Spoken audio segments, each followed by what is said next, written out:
আমি দুই ধরনের মানুষকে দেখেছি। এক ধরনের মানুষ আছেন যারা ভালোবাসার জন্য পরিবারটাকে ছাড়ছে, আর এক ধরনের মানুষ আছে যারা পরিবারের জন্য ভালোবাসাটাকে ছেড়েছে। তবে এখানে পার্থক্য কি জানেন?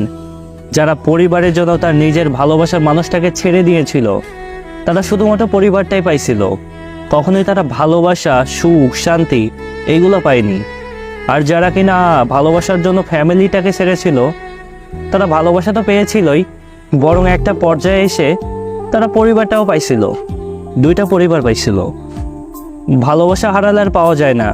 কারোর মন রক্ষার স্বার্থে নিজের মনের ইচ্ছাগুলো বিসর্জন দিয়েন না। ভালোবাসলে লড়াই করতে জানতে হয়, আর এই লড়াই করার সাহসটা যদি আপনার মধ্যে না থাকে না, দয়া করে কাউকে ভালোবাসতে যাবেন না।